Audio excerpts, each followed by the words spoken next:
trip to E3 with their team, so they'll be able to hang out in person and stuff like that. And I don't know if you've ever been to like a LAN with your teammates, like your online friends. It's like really, really cool to be able to hang out like that. So it's a great prize. But in addition to that, also our other top cut teams are going to be getting all kinds of cool swag, all kinds of Splatoon stuff, lots of prizes. So even if you're not the lucky team that ends up getting to the top and earning that E3 trip, there's still some stuff for you. Yeah, I mean, like an E3 trip combined with a Nintendo Switch, combined with a copy of Splatoon 2 as well. Has there ever been a tournament that's come even close to that in terms of prizes? I mean, I know that like prizes have been offered, but I think that like the money value and just like the intangible value of this prize pool is it really hasn't been matched before. And as someone who's been to E3 with I've been to E3 with my school a couple years ago, it is a really, really awesome trip. So they're gonna enjoy it. Yeah, gonna be one to try and absolute hardest today. As for how teams are going to be able to win, we talked about Turf War earlier. Go ahead and talk a little bit about like Turf War as a mode and why it's so unique that we're seeing it here today. Yeah, sure. Just for those who aren't that familiar with Splatoon, I'll just kind of go over what Splatoon is and why Turf War is important because of that. So what Splatoon is, it's a fast-paced team shooter that focuses on territory control. And when I say territory control, I literally mean territory control. Pretty much every combat action that you take in the game not only, fires bullets or like bombs or whatever, but it also paints the map your team's color. And that is a big deal because your team's color will let you move faster, it heals you, it allows you to go into stealth, and it allows you to reload your ink tank. While enemy ink does the opposite, so it's going to slow you down, it's going to hurt you, it's going to reveal you, and it's going to stop you from being able to recharge your resources. So it's a really big deal. And in addition to all that, you also gain special meter by painting. And most of the game modes in Splatoon have like an objective in addition to this, but Turf War is different. It's the unranked mode, so there's no objective, and the way that you win in Turf War is just it's a very short round. When the timer ends, whichever team has more territory just wins. So there's no like progressive scoring, you just win at the end. So unlike the ranked modes that we usually feature in tournaments, this unranked mode has a completely different win condition. So it's going to be really cool that teams that maybe haven't really seen the spotlight in tournaments before, since these qualifying rounds before we get into the ranked modes next week are going to be this unranked mode that maybe people are a little bit more unfamiliar with. It's a really cool opportunity for some of these up and coming teams to really show that they have it. And last time we did a tournament like this that it featured a lot of Turf War, the team Deep Blues that won that tournament afterwards went on to be really successful in all modes. So it's a really cool confidence booster, and it's a really cool way for teams to kind of grasp this opportunity and prove themselves as a top team.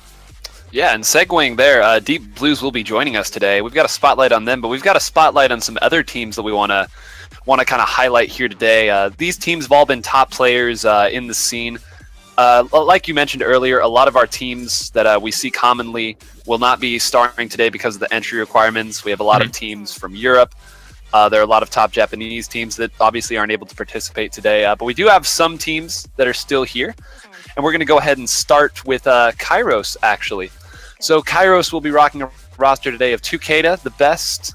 I believe that's Butter, but it's spelled with a Z instead of a B, so Zutter. And then McLeo there. Got some tournament results here. First place at Splat and a Half 2, second place at the Splatoon Showdown Series Tower Control, and also second place in the Splatoon Showdown Series Turf War. So got some experience there in Turf War. The team's been around since the Mario Kart 8 days, so a lot of cross game talent coming in here. Do you know anything else about this team? Anything you want to bring up? I do know that that's not Butter. Zutter is a different person than Butter. As a spotlight name, I just know this stuff. I know who my brethren are. Oh, I see. But no, Kyros is a really interesting team.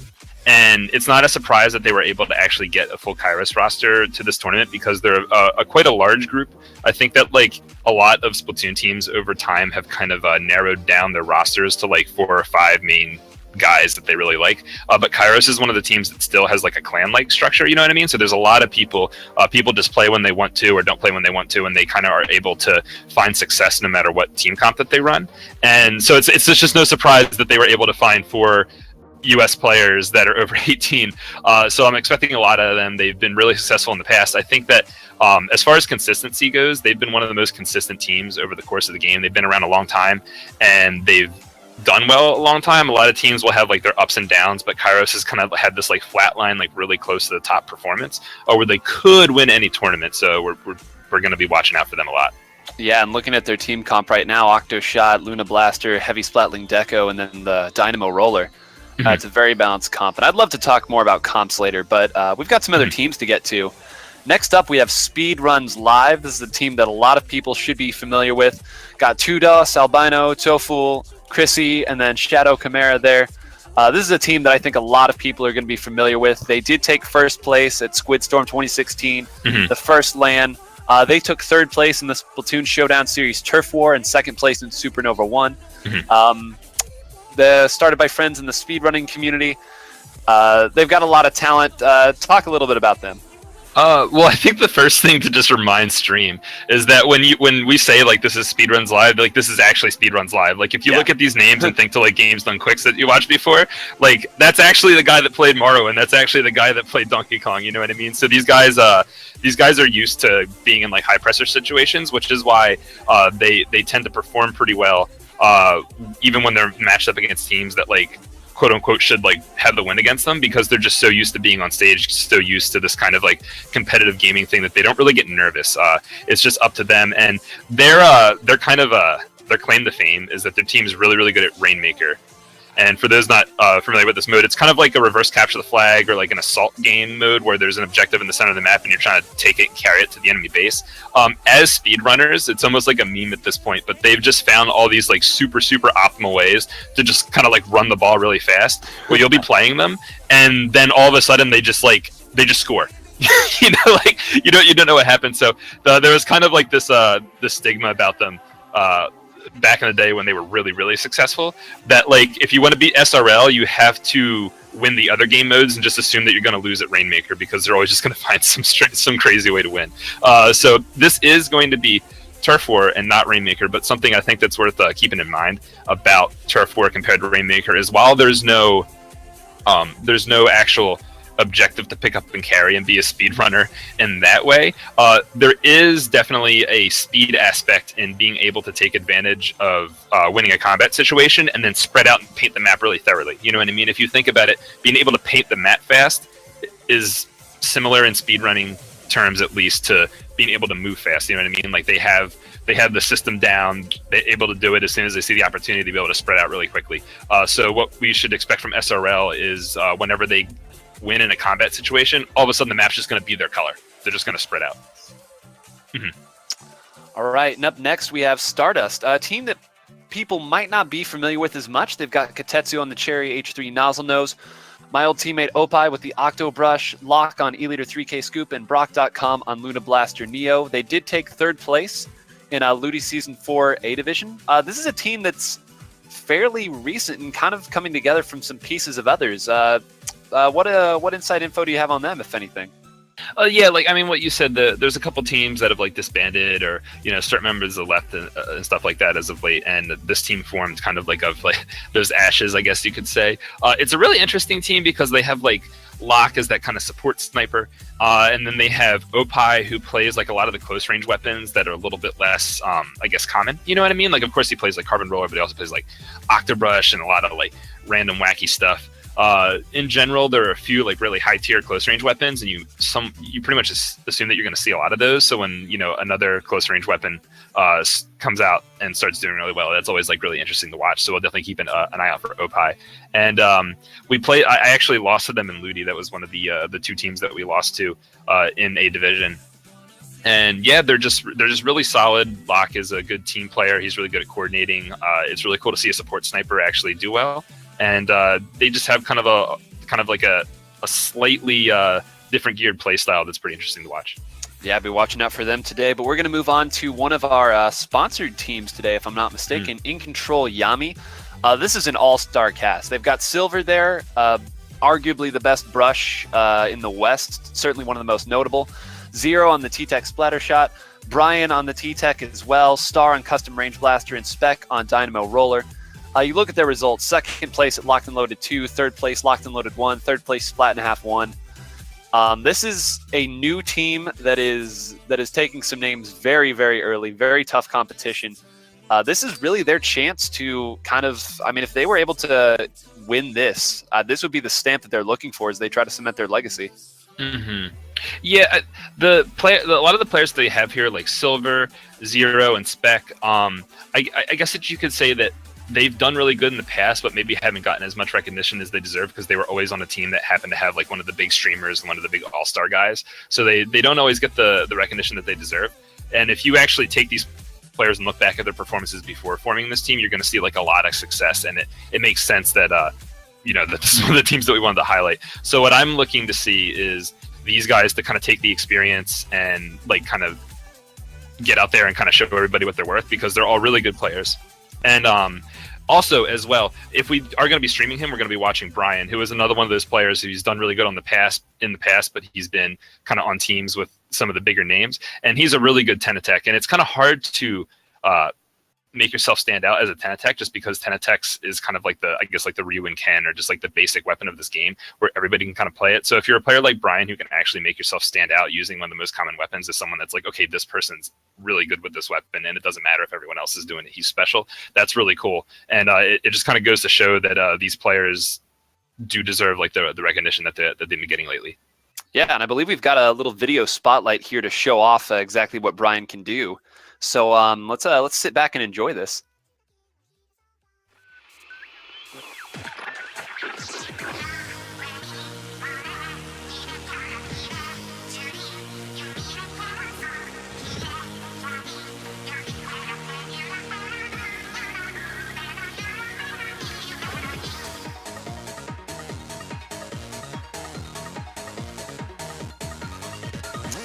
So yeah, we talked about Brian's T-Tech splatter shot. It's worth noting that Brian's also got a heck of a custom range blaster as well.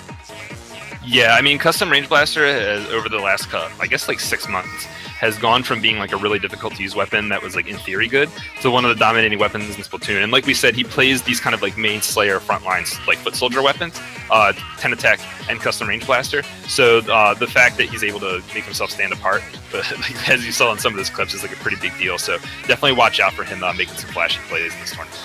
Yeah, I cannot wait. I've only played with Brian a couple times, but every time you play against Brian, Brian's a force. So I think we're going to take this opportunity to go ahead and move on to the next team that we have listed, which is Get Kraken. Those of us in the community who know Get Kraken know they're a bunch of jokesters, but they're also awesome when the game starts. Going to be rocking Jeff today with the Barry Splatter Shot Pro, Dimitri with the Octo Shot, Josh with the Tent Tech, which is also the Octo Shot for those unfamiliar with Splatoon terminology, and then Giftagoo running the E-Liter 3K Scope. Took first place at the Tiny Takaneko tournament, second place at Splat and a Half 1, second place at Friday Night Splat Down 17. And this is a team, it's funny, my roommate and I were talking about this a couple days ago. They've been around pretty much since the start. So, you know, they've always been there. They've always been solid. They've got a couple other teams. They're a big, big team. And they've always been right around the top. But have they taken that big tournament win, or would this be their biggest? Get Kraken's been around for a long time, right? And like you said, they're one of the only actual like intact original teams, like with the same players and everything from the start of the game. And their story has kind of been like a slow and steady climb. You know what I mean? When they first started out, they were decent. You know what I mean? They did okay in tournaments. I think that we like for the first like 5 months, we kind of single-handedly stopped them from getting in the higher brackets on the team that I was on. But what ended up happening was there was a bunch of Inkstorm tournaments, really big ones. And then InkTV did a league, ESPL. And in order to get to the league, they took like the top seeded teams, but then they also did this tournament called Ink Cage, where it was meant for like lower seeded teams, and it was like a really brutal tournament, and you had to get through there and place well to win. And they just destroyed Ink Cage, and that got them in the ESPL. And I think that once they actually got into this like invite only kind of high rollers tournament or league, is when their momentum really started. Because now if you fast forward, they do really well at tournaments, and it's like they don't always win, but it's kind of like the floor has been raising for them. You know what I mean? Like they can't do worse than a certain amount that's kind of slowly improved over time. And I haven't really seen a period of time where they were doing worse. You know what I mean? So I hope that sort of answers your question, but I just kind of expect to see evidence of their consistency and the fact that they will always do better than a certain amount just continue into this tournament as well. Yeah, and this is one of the teams that we are planning on actually viewing and streaming later today. So if you're a fan of Get Kraken, don't go anywhere. But we're going to go ahead and move on to the next team that we have here, and that is Deep Blues. This is a team that it's coming up on its first birthday, but boy, they've gotten really good recently. They've got a Day Reaper on the Kelp Splatter Scope, Dr. 3A5, I believe, on the T-Tech Splatter Shot, Taylor also running T-Tech, Umbra on the Custom Range Blaster, and Danny on the Slosher Deco. As you can see here on the Splatoon Showdown Series Turf War Finals, they took first place. This is a team who knows how to play Turf War. Another victory there in Black and Spoon and also in Torrent number 3. They've absolutely moved up just recently. I remember not too long ago they were one of those not middle lane teams, but you could call them a high tier team, but maybe not a top tier team. Now I think they're inarguably one of the top teams here to beat. And we actually are going to have another spotlight. Here's some more video footage similar to the one you just saw of Brian, and that is going to be of Taylor. So let's sit back and enjoy this.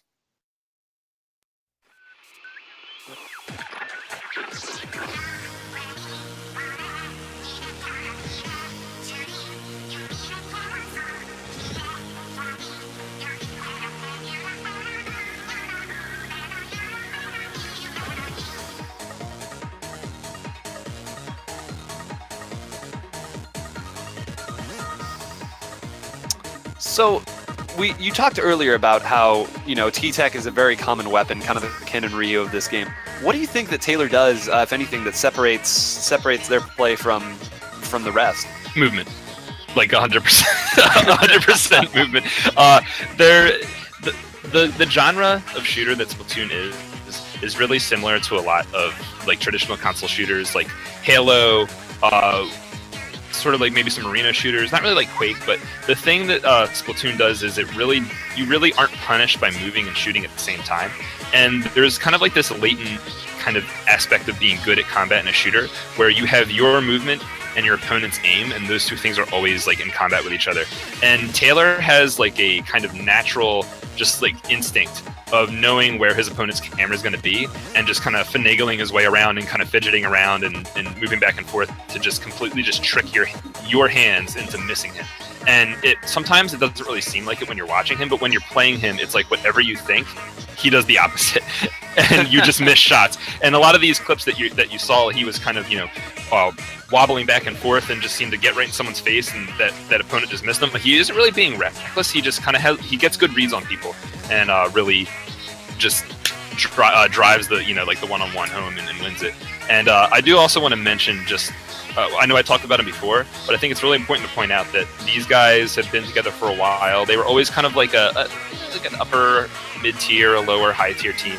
And then they won that Turf War tournament that we were talking about, which, by the way, we're going to be watching the game type today. And ever since then, it's like once they touch victory, they just haven't let go.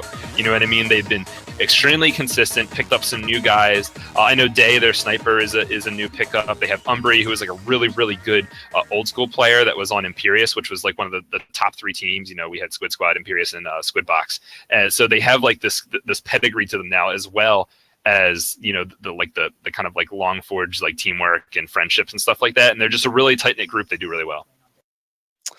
Well, you mentioned a team that has tasted success and continued moving it on. I think we're going to go ahead and look now at the team that is my personal pick to win this tournament. And I'd say, looking at the roster, you might agree it's dead beat. They've got Pingit there on the Custom Range Blaster, Hexen on Dynamo Roller, Tim on the T-Tech Splatter Shot, and their captain, Power, running the E-Leader 3K Scope. This team took first at Spaghetti Cup and a 5th place at Inkstorm 5. I know 5th place is lower than what we've seen on other teams, but 5th place in Inkstorm 5 is worth first place just about anywhere else. So I know that you've teamed with a couple of these players before. Talk about just the talent that is oozing from this roster. Yeah, so this is definitely the team to beat, right? And this team kind of, if you take all the kind of roles that you want in the Splatoon team, it's usually 2 Slayers, a support, and a sniper. That's kind of like the one-on-one build. And as long as those players are flexible, playing some other weapons for different matches and matchup and maps and stuff, you're golden. And this team is golden. Tim on Tenatech is one of like the best one-on-one players. Calm, smart, just wins his one-on-ones, doesn't like overcommit, you know what I mean? And he's always been like a quiet guy. He doesn't really go on like Twitter or have like stream or anything like that, and it is another one of those players that's always teamed with other like big streamers, the big popular guys. But like, don't count him out. He's ridiculous. And then on the other side of that the kind of like dual slayer, we have Pangit on the range blaster. Pangit's ridiculous. And the thing about Pangit that well, first off, he has like ridiculous godlike aim, and he's just really good, and you can put all this like mechanical stuff. But he's also like a really hard worker, and unlike a lot of slayers, he has really great communication, really good team calls, shot calls. He says stuff in the heat of the moment that's easy to understand, and he has like trust with his teammates, and they act upon it. So it's just the fact that one of your slayers has that really good like support factor for the team is a really big deal, because then you also have Hexen, who's another just really patient, good support player. He's seen a lot. He has like a lot of pedigree from the past. And then of course we also have Power on the E-leader, who is an extremely aggressive E-leader. And it kind of is weird because they have these really patient, close range aggressive players, and then these really aggressive long range players. And you think that it doesn't make sense, but all the players kind of have this baseline of patience and aggression that just works. It just works out for all of them. And it's a really, really good team because of that. Yeah. And we're going to be moving on to our last team now, which is another very, very talented team, one that came together, I think, about 48 hours ago. Lost Faction. It's going to feature Pixelated Cody on the Octoshot Replica, Boo on the Custom Range Blaster, Resbit on the E-Leader 3K Scope, Prime on Dynamo Roller, and Toon on the Cherry H3 Nozzle Nose, and some other members of the Nozzle Nose family. This is if you took top players from different teams and smashed them together for one tournament. And I don't know, I've played with and against a lot of these players, and they're all really, really good. What's your take on just how quickly things came together and if they can establish some synergy? Well, I do want to just throw out there that this actually isn't a quickly put together team. Well, it sort of is, because the first big LAN tournament that we had, Squidstorm, pretty much this exact squad signed up. They practiced together. They were going to play. It was Pixel, Boo, Resbit, and Mario, who's a Dynamo. So if you remove the Nozzle Nose from the equation, it's like the same team, and Prime and Mario were on the same team. You know what I mean? So wow. But unfortunately, Mario's car broke down the night before, and Resbit's plane got delayed until the end of the weekend. So they had to like grab a bunch of random Boo and Pix. Boo had to. I'm sorry, it wasn't Pixel, it was Frank. But yeah, same team. And they had to just grab a bunch of random players from the venue, and they still made it to top 8, but they didn't like make it as far as they wanted to. And it was a real shame, because it was definitely a good looking team, and they definitely had like some pedigree to follow up on it. And now, a couple months later, you know, there's another big tournament because of the age and region restrictions. They were able to kind of reform, and hopefully, you know, like their internet doesn't go out, or something weird doesn't happen to stop them from playing, because I think that they had a really good shot of doing well last time, and that was kind of robbed from them. So I'm sure that they're now that they're back together, they're really like pumped up, like, okay, we actually get to like play this time, let's do it. So hopefully you know, they get some karma. Yeah, I'm sure they'll be a strong team to beat. Like you said earlier with that, I wasn't aware that wow, yeah, I hadn't heard that little backstory about Squidstorm, but especially with Boo and Resbit kind of taking a little break here. It's good to see them back in action. But one person that we didn't talk about on the team, that Nozzle Nose, Toon. Toon's going to be a major factor in today. Nozzle Nose, not a common weapon, but we've got a little spotlight here that we want to share that'll kind of show you what Toon can do. So take a look.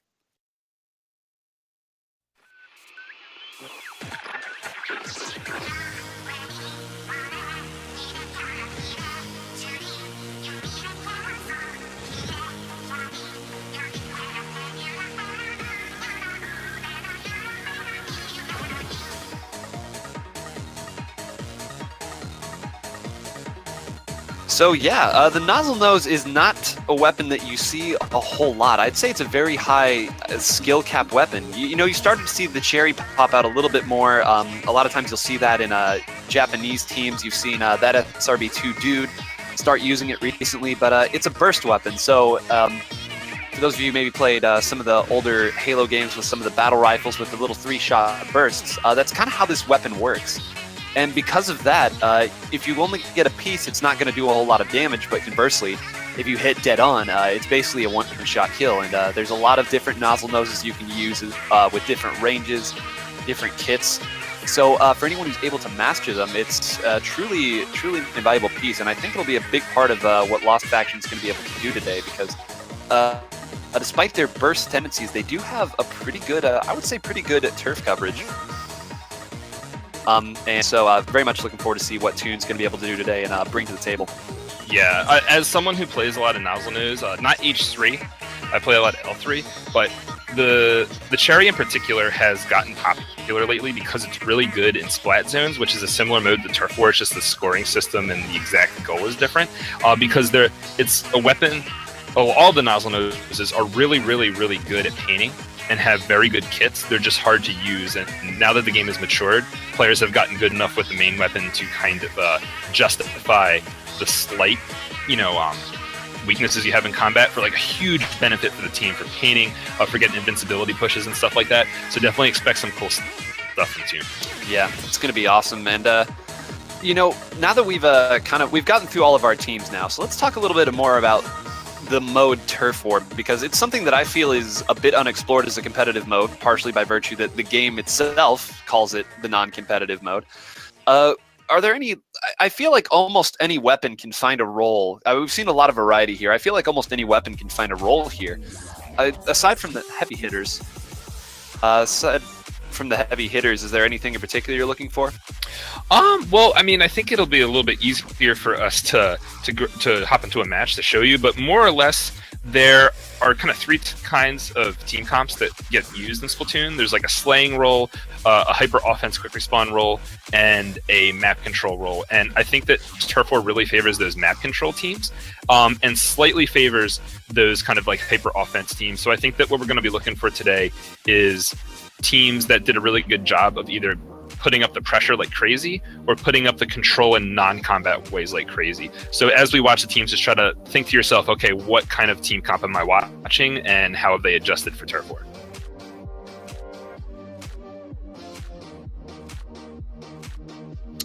So the first match that we've got lined up for you today here is going to be Quazar versus the Leftovers. We're going to be starting on Salt Spray Rig Turf War, and Salt Spray Rig, for those of you unaware, was one of the first 2 maps that was available in the game back in the test fire. I know I was none too fond of it there at the start, but it was also matched up with Walleye, so that was kind of a fight that was rigged from the start. And a little background on Quazar, there were pieces of a couple different teams, most notably Squids for Days, which was a team in one of the lower brackets of Ludi. We're going to be watching Shiny, who's a brush player, which isn't something that you see a lot. And it looks like they've got Swanee there. I know Swanee's a sniper, and I believe Noodle's a blaster player. What's your take on just Salt Spray Rig as a map? I know a lot of people are very outspoken about this map. Yeah, so I do want to start out by saying that Salt Spray is definitely, as far as the team's concerned, as far as the community's concerned, probably the least favorite map. And the reason that it's the least favorite map is because in the more slow-paced game types, the map funnels teams out of their base into like a really narrow, hard to get through hallway and puts the objective in a place that can just sit there and shoot those people. And then in the faster paced game modes, the objective is just way too easy to score and it feels like not very consistent. But I actually think that Turf War is the best game type on Salt Spray. I also think that Salt Spray was designed for Turf War. If you think about, there's like a lot of places to turf that don't have uses in ranked modes, but it does in Turf War. And the reason that I think it's better in Turf War than in the ranked modes is because in the ranked modes, because the objective itself can be taken to victory in a somewhat short amount of time, what will happen is the team that gets a dominant position at the start of the game, which is kind of inevitable because of the way the map's designed, will just kind of sit up top, ride their advantage, and then just get to victory. And the team that's not in control is forced to kind of barrel down this like short hallway or go to these places where blasters can kill them and just kind of throw their bodies out and hope something goes wrong for the dominant team. And then if something does go wrong, then they just sit there and and kind of just can't. But the nice thing about Turf War is that because the game doesn't end until the game's timer ends, like you can't like make Turf War matches happen faster. If you lose control, you have plenty of time to just say, okay, we're going to construct this offense. We're going to paint everything that we can now that's not near the top of the map, and then we're going to slowly push our way up. There's no pressure. You have a lot of time to just take the map, don't take any risks, and because you have 3 minutes to do so in the rank game modes, a lot of times one team will get control and then that's it. But Turf War can go back and forth in control a couple times because there isn't that urgency to make you play unsafely, and it just makes the map just play so much better. And I think that we'll see in how Turf War plays on this that control will go back and forth. Yeah, and the one of the things that I love about this map, I used to hate it, but I love it now, is just how much turf, how many points. Splatoon uses a system called points to determine just how much turf you've taken. How many points the top zone is worth. Just that whole top area with the crane and the boxes and that whole area, you were talking about being funneled to it earlier. There's really two ways to go about this map. You can race people back there to try to get that, try to hold that and play defense there. Or you can take everything else where the other team is putting all their resources to protecting that, and then just kind of slowly inch your way up there. And like you said, it's a 3 minute thing. It's not you aren't trying to hit a number that your opponent is at. It's very fluid. You can't really tell from a numerical standpoint who's winning and who's losing. You can kind of guess it, but I've lost a few Turf War matches I thought for sure I'd won. So yeah, I absolutely agree with you that Turf War is the best way to play this map. I do want to throw out there that there's actually a secret way to see who's winning in Turf War. Oh boy, the strats. So on the top of the screen, you'll see the 4 icons for the players on one team, and then the 4 icons for the players on the other team. The more ink that a team has, the bigger those little icons get. So when the game is coming to an end, if you pay attention to the sizes of them, you can tell which team won. Now, this only works if there's a sizable difference. You know what I mean? I think it's like about like 5%. Every 5%, the sizes change. So if both teams have like the same size squids, that means that like whatever happened in like the last couple seconds is going to determine the whole thing. But if you're paying attention, you see that like one team has bigger squids than the other team. That team just won. There's no mystery to it. Sorry if I ruined the if I ruined the magic for you. But it is a way to kind of tell exactly what the state of the game is. Yeah, and yeah, it's what's your take on brushes in this kind of mapping mode too? Because I know it appears Shiny's stream has gone offline at the moment, but talk about just brushes and their role in, because a lot of times you'll see them in a competitive mode be more of a a Slayer, kind of a shark type, but this is a mode that's about that turf control, and a lot of people I feel like underrate the brush in that regard. Right, so hopefully we can get Shiny's stream up and we don't have to hop onto another team, because the brushes are a really cool, really unique weapon to Splatoon. The way that the ink control and stuff works, for those who haven't played Splatoon before, the brush, you kind of run around with it, kind of almost like you're running around with like a golf club on the ground, and it paints, and then if you mash the trigger, you swing the brush around. It's a really... and it sprays paint everywhere. It's a really good close-range weapon. And it's good on this map in particular because the way that this map is set up, like we talked about, there's those ledges that kind of go up to the center of the map that players will like play defensively around. Close-range weapons like the brush can both take advantage of those. Okay, teams that, weapons that can take advantage of those close range angles and stuff like that are really good on this map for just like denying pushes, but they're also really good if you get a flank in, you can get up behind the enemies that are doing that, and then they can't do anything about you because you got too close and you're playing like this crazy splash damage weapon. But it seems like we actually are going to get the stream up. I don't mind if you can kind of take it away as I get the stream. Yeah, so the lobby's starting up here for those who aren't on Shiny's stream. So we're gonna spend a little bit of time here in the lobby, and I think we're gonna continue talking. They said earlier we have word that they may be going a little bit of a double brush comp later on. So I'm hoping that we see that, because again, brush isn't something that's seen as commonly. There's so many teams and so many team comps, but brush, I would say, is still one of the weapons that's in development. It's a very, I don't know, it's a unique weapon. You don't really see, there's not a weapon it's almost as if it's it's almost as if it's a melee weapon, almost similar to the rollers. I mean, you've got to be close. Yeah, I'll say that. If the rollers are kind of like a close range shotgun, like one-shot kill potential, the brushes are almost kind of like an automatic shotgun. You know what I mean? Instead of you're not a one-shot kill, but you're just like rapidly throwing out hitboxes. Mm-hmm.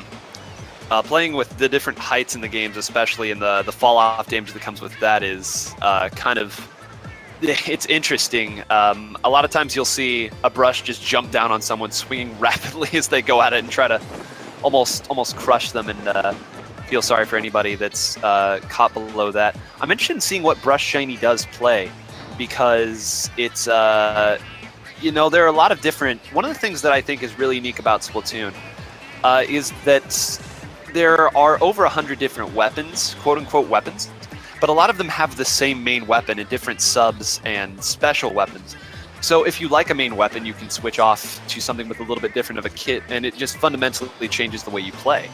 And the brush, I would say, because of the Octo Brush, which is a thicker brush that swings a little bit slower, but conversely more damage, and the Ink Brush, which moves quite a bit faster, swings a little bit faster, but does a little bit less damage. There are a number of different ways to approach this map, and in Turf War,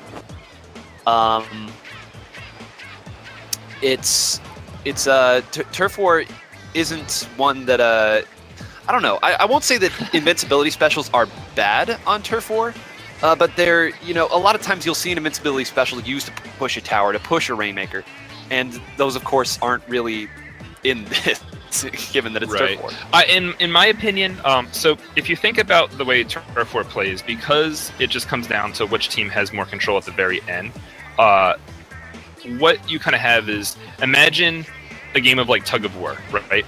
And you can pull the rope all the way back to your side, they can pull the rope all the way back to their side. But as this game of tug of war happens, as time goes on, the amount that you can get the rope pulled back before you're in trouble kind of narrows, you know what I mean? So as you're getting closer to the end, you have to have more control, you have to have more control, you have to have more until the very end when time runs out, and that's it, right? So in my opinion, let's go ahead and sync up here. Sure. I'm at 52 seconds, 51. I'm 50. At 53, 51, 50, 49, 48, 47, 46. Awesome. And it looks like right now I don't know if this is this may just be something they have to go forward with. It looks like we are going to have a 3 versus 4, and that's not a good look to put it lightly. 3v4 is so difficult to win in any mode, but with Turf War especially, if you're not there, you can't paint, and it's not like you can focus all of your assets on an objective and try to go for a push. You have to kind of have everything. You have to be taking everything into account the entire time, and that's not easy to do if you're down a player. Yeah. So hopefully they only have to play a person down for one round, but we're still going to be able to see how the brush functions. This is not one of the brushes with invincibility, so we won't really get to see how the invincibility can be used to punch a hole in the enemy team as the end of the game narrows, to then finish it off with turf coverage. But brushes are really good at bursting out with a lot of ink all at once. And because they're really good at bursting out with a lot of ink all at once, you'll see situations where they get some combat down and the brush just suddenly sprays ink everywhere, gets a ton of points, and then can move into position. A lot of weapons can't paint and burst that well. As we see right here, the brush is going to go ahead and move over to the left side. You're going to make sure that she gets her base, you know what I mean? And move up towards the center of the map. Right, and you saw 2 different sprinkler weapons coming out there. And the sprinkler is a sub that I personally feel doesn't get enough love. As a kill comes out right there. Was that a sprinkler kill? Yeah, that was a sprinkler kill. That's amazing. I don't think the sprinkler gets nearly as much love as it should. As the Ink Strike takes out Shiny there. I don't think that it gets nearly enough love, but this mode is going to truly let it shine. And that's one of the reasons I'm glad we're seeing it, is Green doing a pretty good job of taking control of the middle there. We'll see if her teammates are able to take it back. Yeah, the way that the sprinkler works in Turf War is kind of almost like a domination by fire kind of mechanic, where you can put the sprinkler somewhere and it's going to keep painting no matter what, and that has to be addressed by the enemy. But then you can continue taking whatever action that you want to gain more control, especially with a weapon like the brush that has a lot of painting potential. And it's really good to have that kind of stuff in Turf War, because you get into the situation where the team doesn't really have a good play, because if they go after the sprinklers, they're not stopping the enemy team from playing. But if they go after the enemy team and the enemy team stalls combat a little bit, the sprinklers just keep painting. So a lot of sprinkler pressure is definitely a really good strategy in these kind of modes. Right, and you're seeing the sprinkler every time. They just kind of throw the sprinkler down there at that southern area, right down there. If you place that sprinkler properly, it can almost paint the whole area. Those sprinklers, if left unattended, can do a lot of painting, as we see another Ink Strike come in on behalf of Green Team. I think we've seen 4 or 5 different Ink Strikes coming in from both teams here. Ink Strike was, I remember in the earlier days, Ink Strike was beloved, then it was hated because everyone thought it was great, then it was beloved again. Now it's kind of in a middle zone. It's not one of the preferred things, but in a mode like Turf War, you're starting to see it more as a Purple Team really starting to make it, as the suction bomb hiding there. Purple Team is starting to take this top zone like we talked about. And being a squid down, it's going to be very difficult for Green Team to force their way back in. They're going to need an invincibility special, bomb rush. They're going to need something to take it back, because as they're taking down here, there's still so much more. As the Zimmy not able to get the kill there on the brush, and she's going to wait this disruptor off. Yeah, unfortunately for Green Team, the comp that they're running is quick respawn, stealth jump, and I don't know if they're trying to do like some tri-squad tactics, because you do get a more quick respawn when you're a tri-squad, so maybe they were trying to do that, out slay, get the quick respawn, just completely take the map, but it's not really working out for them. Unfortunately, in these situations where they should be winning their one-on-ones like we saw earlier, they're just not. So I don't know, maybe the 3v4 was intentional, or they were just trying to make do with it. But in order for them to get the victory, they were going to have to start winning their one-on-ones and not do stuff like this, just kind of dive into the close range weapon. But I mean, that's what we were talking about. The brush can definitely like deny pushing forward on this map. And as it comes down to the last couple seconds, very obviously Green Team isn't going to be able to take it. Yeah, very unfortunate there. The 3v4 so difficult to overcome, as we see a distant Ink Strike go off at the very end, the classic. For those of you unaware, the Ink Strike will still paint even after time is up. Any bombs that you throw out will actually still paint after time is up. Ink Strike being a little bit wider radius than any bomb. Good stuff here. Reminder, this is a best 3 out of 5, as we see pretty well every teammate here putting in a little bit of work. Pretty balanced painting overall there, only about 100 points separating. But I want to ask, this is the point where I would normally ask, what does the other team need to do to come back? But they need to get a fourth player. Yeah, so hopefully they do get a fourth to come into the lobby. If not, I don't know, maybe our tech team can kind of grab us another stream. And I do believe we're going to be playing Urchin next, so we go ahead and check the map list. Yes, it's going to be Urchin. Urchin, this is another map that I think plays well in Turf War compared to other modes. There are some maps that in Splat Zone specifically, the map is very slow paced and kind of campy. You know what I mean? And Yes. In those maps specifically, Turf War kind of turns that around, because Turf War gets rid of that urgency factor that causes teams to kind of play poorly when in the face of not being in control and kind of get themselves killed a little bit too much. And it's not like they're playing bad, it's just that's how that mode plays. Like, you have to desperately get back to the center of the map.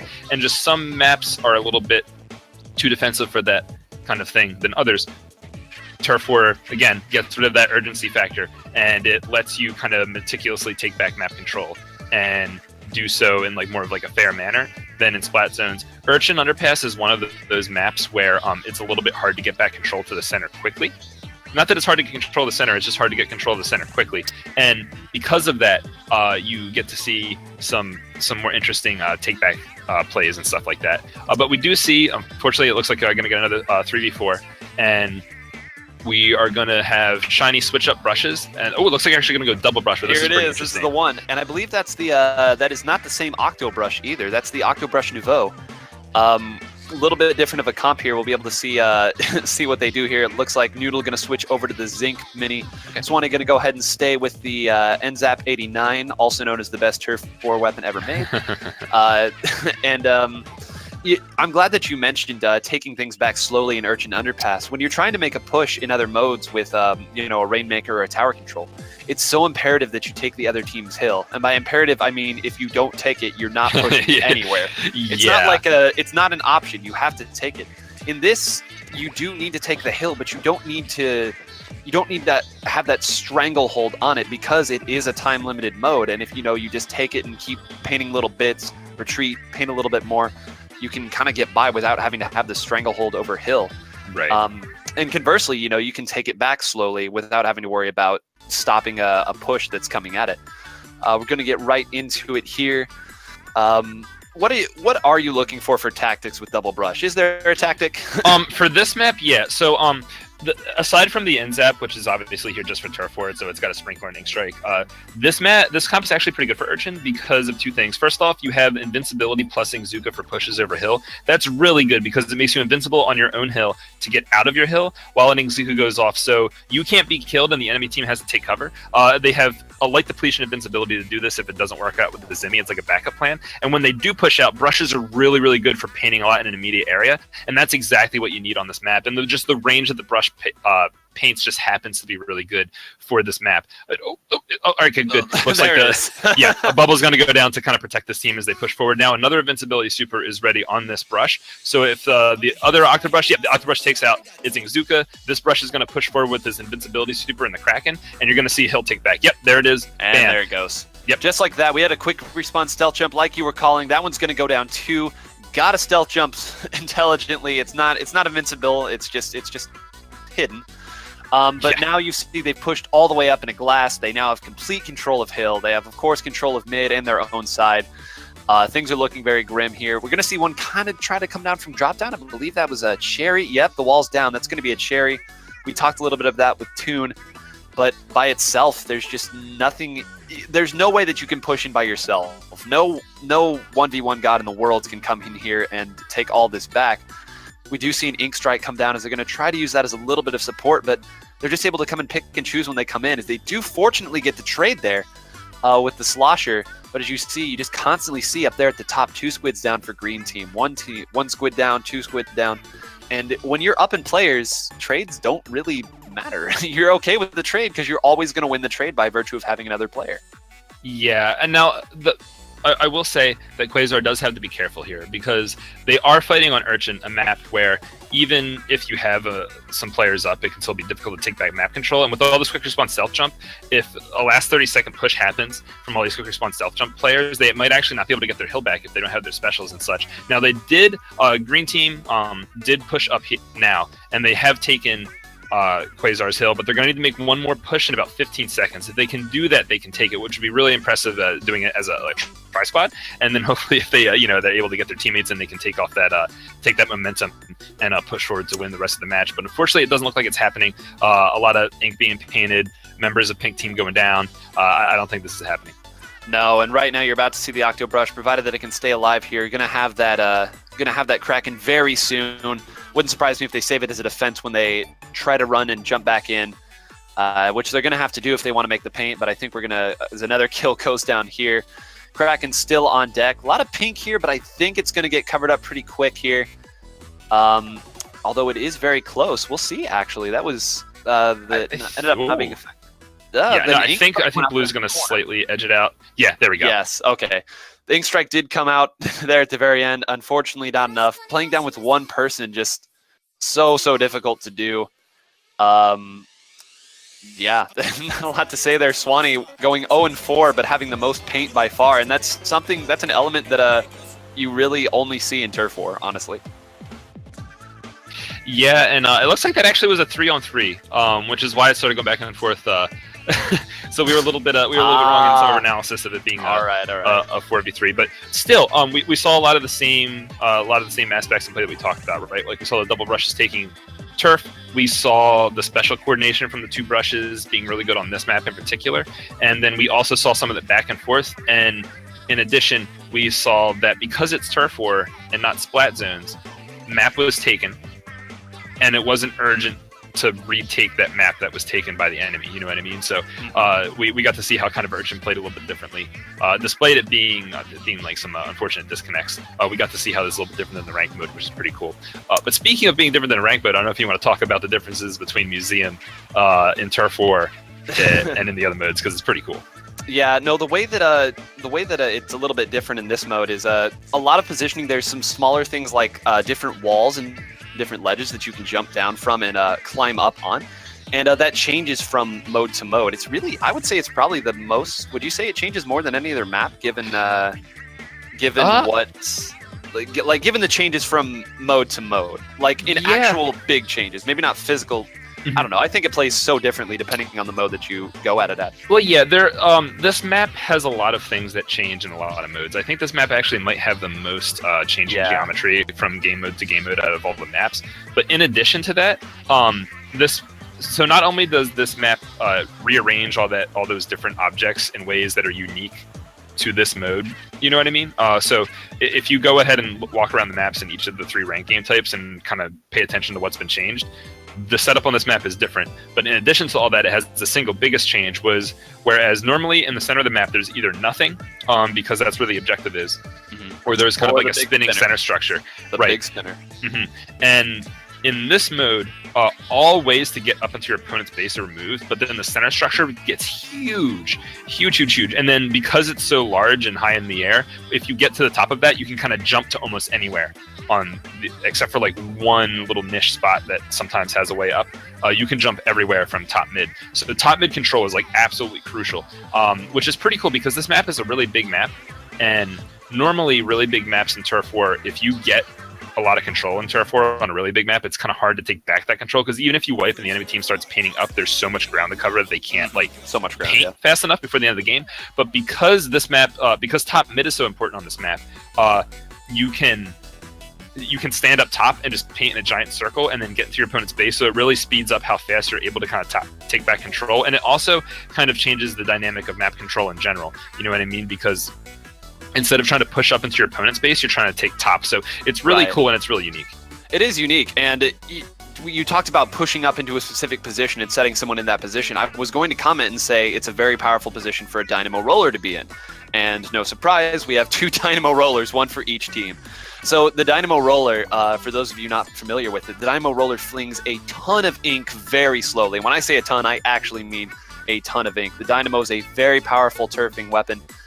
It kills. It's a great killing weapon, not up close, but if you're able to give it a little bit of protection and set it into a position like this top mid we've been talking about, it's so powerful. As we see 2 invincibility specials come out here.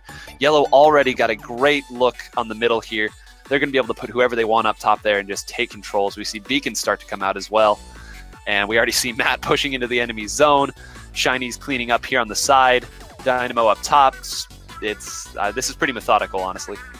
Yeah, and like you were talking about with Dynamo, there are a lot of weapons that have longer ranging painting than the Dynamo, and they paint better over time than the Dynamo. But the thing with the Dynamo is that it gets all that ink out in one button press, and it's all immediate and happens at the same time, which is like really important, because if you're kind of slowly painting an area over time and your opponent's kind of painting back, you don't really get that much ground from it. But when you can just slap down a giant patch of your team's ink that like heals you, lets you move faster, all that stuff all at once, it takes the enemy some time to get rid of it. So it really helps for your teams moving up, especially on maps like Kelp Dome and such, that the Dynamo can like paint over walls while a teammate is on the other side of the wall just enjoying those benefits. It's really good. But while we were saying all that, it looks like the leftovers have pushed up and actually put a lot of pressure on Quazar right now. The map's looking pretty pink. There's a minute left, so if the leftovers can cause one more big push before the end of this match, they might actually be able to take this.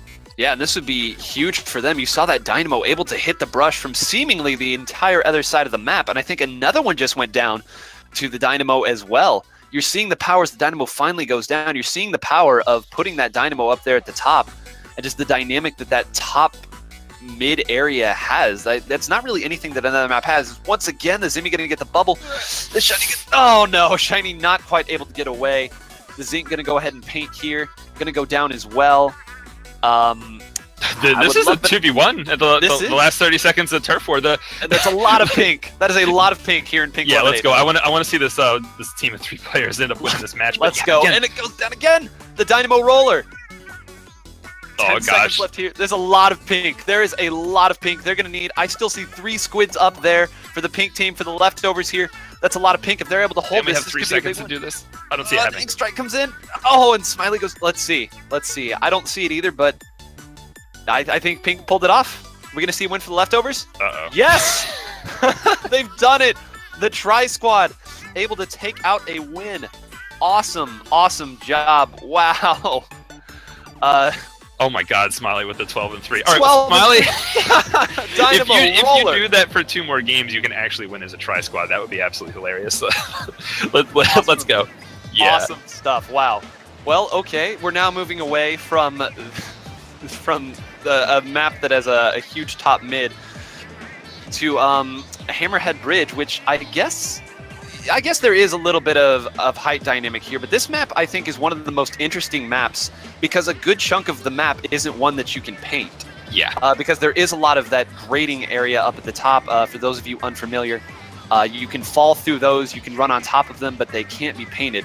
So while you're up there, you're kind of a sitting duck. You want to kind of move, and a lot of teams will very much change their builds, the gear that they run on this. A lot of teams will run a little bit more run speed because, like I said, a good chunk of the map is playing on turf that you can't ink. You see a lot of Hydra Splatlings and just Splatlings in general come out here, which I'm sure you're going to be happy to see, Hitzel. Yeah, as a Splatling player, for those who don't know, Splatling, there's 2 types of movement speed in this game, right? There's swim speed, which means that once you painted turf, you can turn into a squid and swim in it and go really fast. Swim speed makes that faster. And then there's run speed that makes you faster while you're shooting, while you're running around normally in normal combat. And they're just the weapon class that I am known for playing benefits a lot from run speed, so it's pretty good on this map. And like we were talking about before, this map has these grates that kind of cover the map, and they're made out of kind of like fences or whatever, and they can't be painted. And normally when you go into squid form, you kind of dip down into your ink and start swimming around. When you do that on one of these grates, you go underneath where you were standing, and since it's just kind of a very thin sheet of unpaintable material, you just kind of fall through, which means that weapons that can really exist well up there do really well. And it's even to the point where weapons that don't want to use run speed will use run speed on this map because it still benefits them, because there's so much time where they just have to run around. But we do see the Hydra Splatling from QMAT right now. So that's going to be very difficult for a tri-squad to overcome. That's a very, very long-range weapon that does really well with run speed, that can kind of sit up top out of range of the enemy and just constantly just keep inking, keep shooting, put up sprinklers. So we'll see how they're able to... Oh, another Splatling from the other team. So we'll see how this matchup goes. Yeah, and that Hydra Splatling is going to be so difficult to move. I'm glad that a longer range weapon, that other Splatling came out, though it doesn't have quite as long a reach. The Hydra Splatling is so difficult to approach if it gets set up. So I'm very interested to see where they put their Dynamo, where they put their Splatlings, because I believe both teams are running a Dynamo and a Splatling right now. Is one of the fastest ink strikes I've ever seen already coming out from both teams. Well, there's one less teammate to steal ink, so you know. Yeah, there you go. One thing I do want to point out about the remix specifically, the opposing team Splatling, it doesn't have as much range as the Hydra, but it paints way, way more thoroughly and in a smaller amount of time. And the special that it has is a long-range special that can force the Hydra to move. And when a Hydra is actually forced to get into normal combat, it's very, very slow. It takes a long time to shoot, and it moves slower.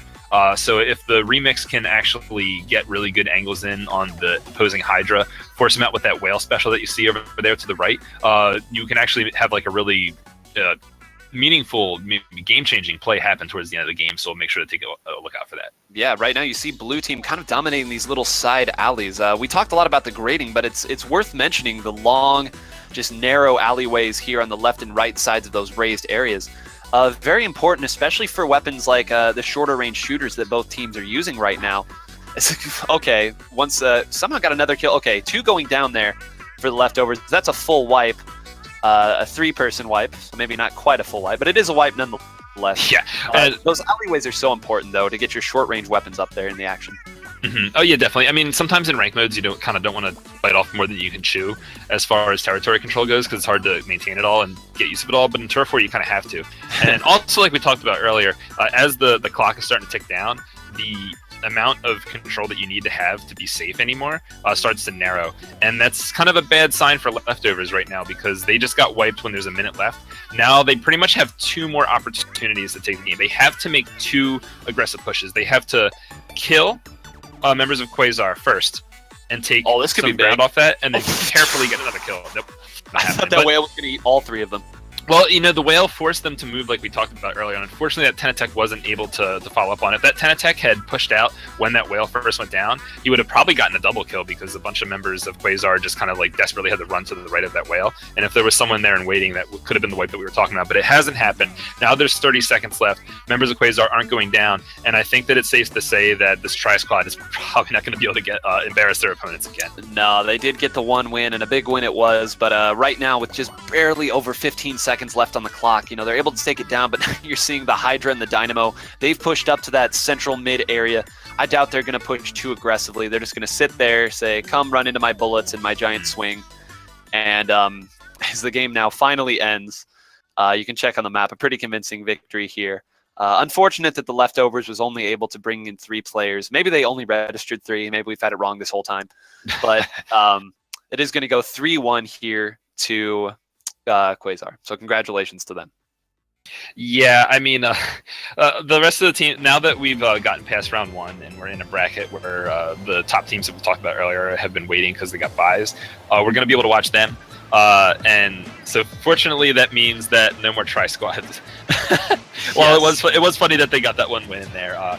No more of that. So hopefully for those who are newer to Splatoon, have a general concept of how the game plays. And those who already know thought the Tri-Squad win was funny, but now we're going to get into more of the high-level stuff. We're going to start watching some of the higher-seeded teams. Yeah, and the team that we're going to be bringing up next is going to be Get Kraken. It was one of the teams that we talked about earlier. Go ahead and talk a little bit about, just kind of refresh what we talked about with Get Kraken real quick for the viewers at home. Yeah, so like we talked about, Get Kraken's a very old team, one of the few remaining of kind of like the original guard, I guess, if you will say. They've had a lot of... They had one kind of historic moment where they went through like a brutal open bracket tournament to get into international league, and they've been doing just kind of like a slow upward climb ever since then, which has been really cool. And so we're going to be watching Josh. Josh is he plays a foot soldier, kind of main slayer. Sometimes he deviates to some other more support style weapons, but for the most part, he plays that basic Tenatech splatter shot. If you're from like other games, it's kind of like the BR of this game almost, you know what I mean? And in fact, why don't we actually go ahead and watch the player spotlight of that so you can see some of Josh's play. Absolutely.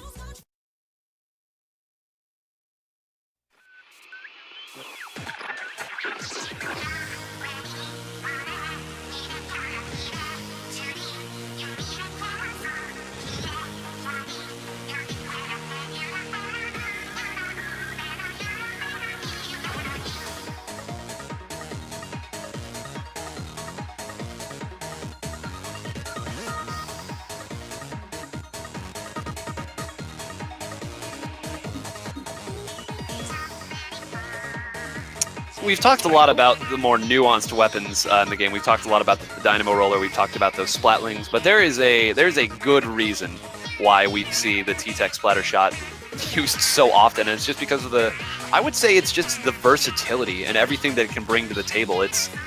There are things that other weapons will do better than it, but it's a combination of just a 3-hit kill, its speed, just a very versatile kit with the suction bomb and with the Inkzuka, and just the turfing capabilities of a quick range weapon like that.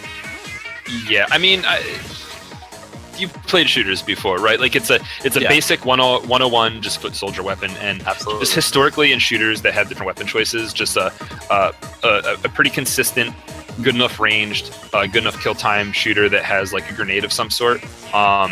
Is just going to do well, you know what I mean? And that just happens to be the Tenatech in this game. There are some other weapons that fill that role. However, the Tenatech just tends to have like either a better bomb or just usually a better primary fire, you know what I mean? There's actually a lot of weapons like the Tenatech in the game, and it's almost like that there's so many alternatives to Tenatech that you don't see use of them, because you're either playing Tenatech most of the time, and then sometimes you play alternate, and that only happens every once in a while, and everybody's alternate is different, you know what I mean? So it kind of makes, if you look at like usage numbers, like it's just always Tenatech, and like everything else gets like a tiny little usage, because like the alternate is like a bunch of weapons, and the usage gets spread out amongst all of them. So right, and as you move along to different weapons and different, alternates, eventually you see that, so like you said, it's a bunch of different alternates that the play time becomes heavily skewed towards the T-Tech to the point where people are more comfortable playing with teammates who use the T-Tech, and as the T-Tech, that then feeds into itself, and you just see so much play from the T-Tech, and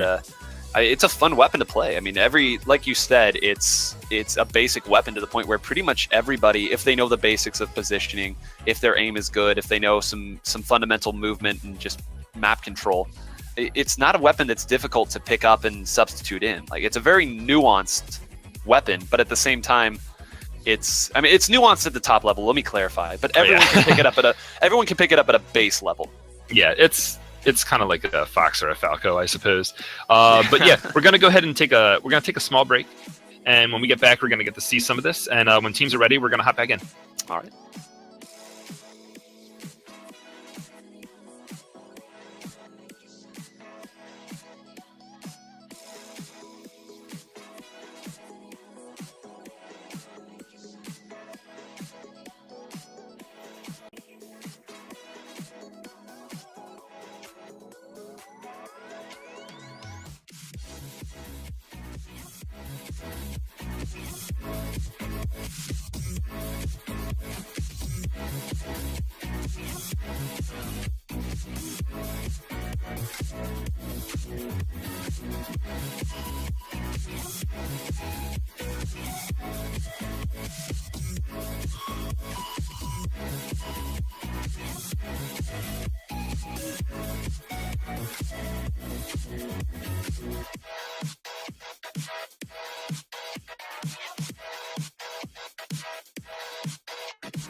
And welcome back, everybody. Apologize for that delay, but we are back now with the action. As you saw there on that wonderful little player spotlight that was made, we're going to be watching Josh from Get Kraken, and their opponents today will be Salt Express US. Do you know anything about their opponents at all, Hitzel? No, I don't. I know that I've seen Moon around before. I recognize that name, but aside from that, no, I don't recognize any of these guys. Which I mean, we're gonna be seeing a lot of because a lot of teams are just gonna be made of like random people that, right? You know, they aren't able to like join their normal teams and stuff. It's gonna be a pickup, but I don't.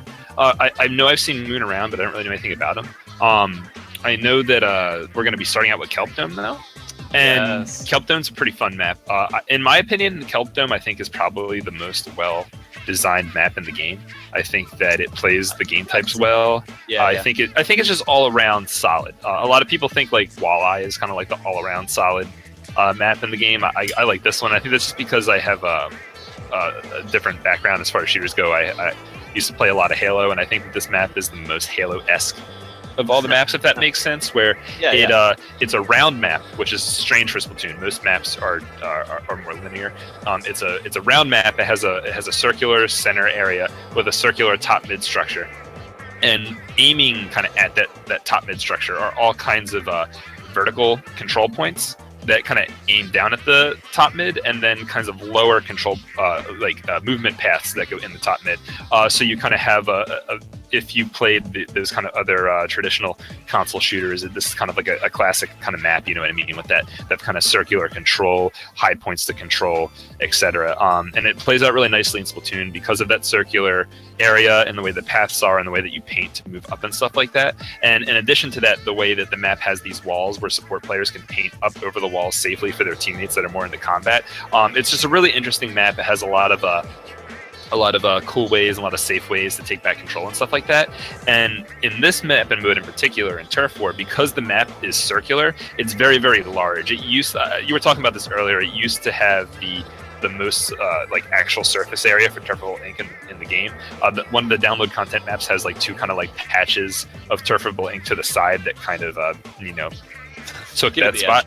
Yeah. But the thing about this map that's pretty cool is, unlike the Pit, which is the map that now has the most surface area, all of the area that's turfable on Kelp Dome is important for combat. Right, it's relevant. Pit, right, yeah, exactly. In Pit, there's just these two big like areas that it's like, oh, you throw a sprinkler down there, it's kind of just like control points, you know what I mean? Right. Whereas like in Kelp Dome, it's like all combat, which is really, really cool. So expect to see a lot of mobility, expect to see a lot of weapons that are meant to paint really quickly. And expect to see them just kind of having to jump back and forth. Control here, control there, control here, control there. Kelp Dome is a very volatile map. And I definitely think that we're going to see a lot of this match come down to the last 30 seconds.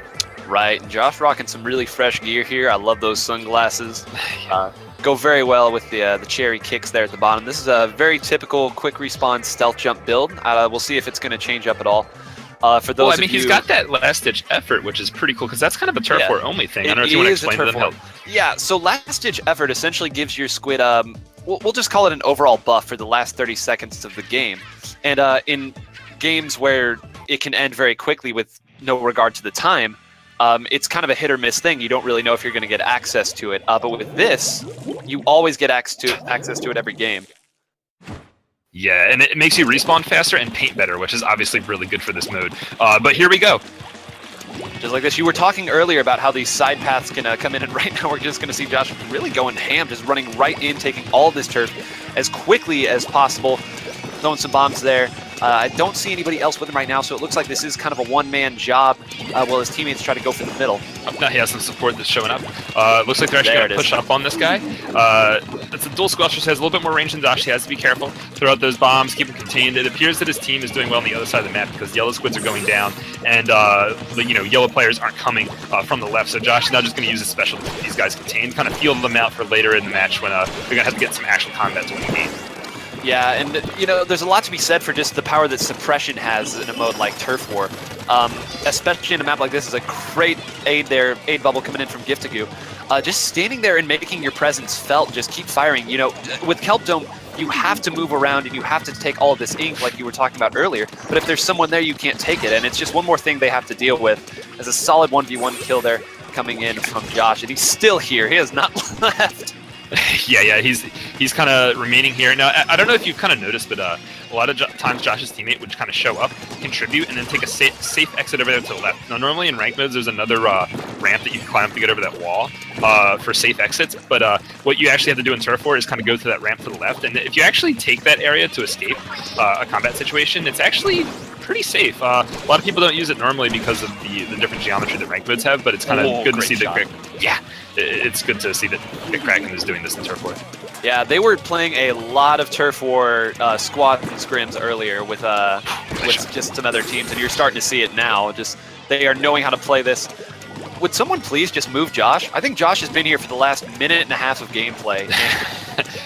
Yeah, it seems though that well, I think that Salt Express has been focusing their efforts to the left side of the map, which is a little bit strange because usually what would be the right side of the map from our perspective is where you want to push from, but they haven't been, and Josh has kind of been here just kind of making sure that the few people that do come to the left side kind of get some bullets to the face. Calm down, Josh. Hold. Okay, please. We're going to see. Nope, there's the Inkzuka again. And the Inkzuka, one of if not the longest charging specials in the game in terms of the amount of ink that you have to cover to take it, or to fire it, but I think that's the third one he's got. Another kill coming out! This map is entirely pink! This is nuts! Yeah, I mean, Salt Express is going to have to piece something together really quickly. Now, if everyone is able to go in a different direction when they're one-on-ones and paint, you actually can just take turf really quickly at the end of a Kelptone game, but that's not happening. Members trying to come out, double kill going down. And yeah, no, this is definitely get Kraken's game. It's pretty much impossible. All right, how many kills? How many kills? Let's take a bet right now. How many kills? 11. 11? Yeah. All right. Well, I'll go ahead and go with 12. I'll go with 9. That's my brand. We'll go 9. 12, we know 9. 0 deaths. Yeah. We know 0 deaths. Let's see. We got the middle. 10 Yep. and 0. Only 1 death, and it being Dimitri there. That was as close to domination as I think you're going to find in Splatoon. And well, you think it was just the map? I mean, they played that methodically. Josh, of course, won 1v1 after 1v1 after 1v1. But I mean, what can Salt Express do to kind of change their fortunes? Well, first off, Salt Express can kind of step on the brakes a little bit with all these like Turf War weapons that I saw. They had a brush, an end zap, and an aerospray. Chill. Just real quick. I'm at 53 seconds, 52. I'm 51. at 50, 49. Okay. All right, cool. All right, but yeah, no, Turf War is definitely a different map and mode than the ranked games. So you want to change up your team comp a little bit, but not that much. Not Right. that much. And another thing, the fundamentals still apply. Yeah, and speaking of fundamentals, something I do want to point out for those who are familiar with Splatoon, you might see something like a brush and an aerospray and zap, these close range weapons that paint like crazy right next to you. You might look at those and think, oh, well, that's good for painting, right? But it's actually not good for painting, because if your weapon doesn't have enough range to actually punch into enemy territory without getting killed, it's not going to happen. And we saw a lot of that. Josh was just sitting there with the Tenatech, which is not a long-range weapon, just kind of waiting for these close-range weapons to kind of have to be forced into him. Without long-range support for those close-range weapons on the enemy team, they just kind of have to walk into Josh's bullets and die. So if they do have some longer-range weapons, which hopefully they do because it's Bluefin, and yes. They have some more mid-range options, and then they get those close-range painting weapons into positions that take the map at the right opportunities, we could see them do well. Unfortunately, they have a little bit more range. They have some more Inkzukas, which means that at the right moment they can pop the long-range specials and get the one-shot kills and stuff like that. But we really got to pay attention to how well they coordinate and how well they preserve their Inkzukas at the end, because I think without them doing that, they really aren't going to be able to take back map control versus a longer-range setup on this map. Right, and we talked about in Kelptone last time, if that's a map where it's race to the middle and control the middle, if you race to the middle here, you die because it's water, and Inklings don't like water. So you see a couple sprinklers already coming out. Josh deals with those quickly. This is a very interesting map in terms of just how it plays in most modes, but in Turf War especially, you know, some of the other modes have the tower that you can use to get from one side to the other, others have the bridge, others have some ramps that you can use, but here you really are stuck on the side that you go to, and it takes a fair amount of time to reposition. You have to swim over a couple walls, jump down another, go to the other side, go to your side. So it wouldn't surprise me if we see a little bit more turtling of a strategy here from either team in control. I know Josh likes to go in, but you know, they really, like last time you saw them put Josh in the enemy spawn and just, like you said, make them walk into their bullets there. But yeah. here, if you get too aggressive here, it's really to your detriment. So we haven't even seen, even though there's been a couple opportunities, we haven't seen Josh go up to their spawn or even to their upper raise level even once. And I mean, do you think that's a sound strategy? Well, I mean, on this map, a unique mechanic in Splatoon is that the way the spawn system works is you can use the touchpad to touch a teammate's icon on the map, and you fly to that teammate. There is some delay; it is punishable, but that mechanic is kind of important on this mode, especially, or this map, especially in this mode, because you're kind of forced to use that to traverse the map once you've gone too deep. You know what I mean?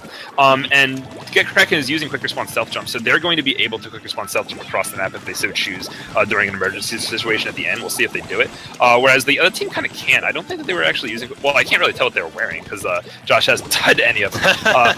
But yeah, no, they're definitely going to have to. They're definitely going to have to get a really strong lockdown on one of the sides. Now they did have left control earlier off screen, but now that's not happening anymore. It looks like Josh is actually going to fall back. Maybe not going to. Oh, he's just going to paint. A little cleanup duty, yeah.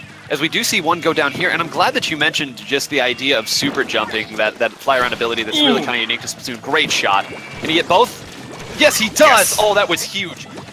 And that was actually huge because there was nobody else over there. I'm glad you mentioned that because that's one of the reasons why it's so detrimental to go in here. Because if you don't have somebody on one of your sides that you can jump to, because you know your teammates are human beacons, you can lose a side very, very quickly. But now his teammate's back and they have gotten control. That was a huge, huge double from Josh.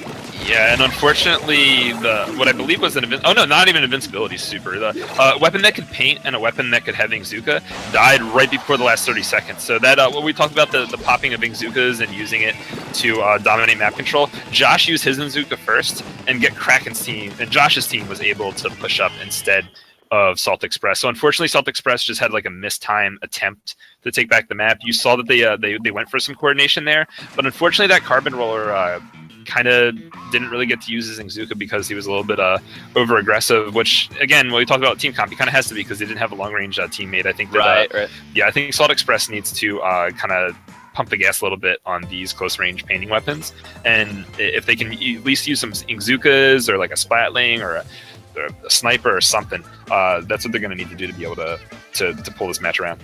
Yeah, honestly, even a custom range blaster or just a normal or just a rapid blaster, anything to just put a little bit more pressure on, because I mean, like you said, their top scorer there was a Wasabi, and that Wasabi being the same base gun as the Tense Attack, but as you said earlier, that's not a long range weapon.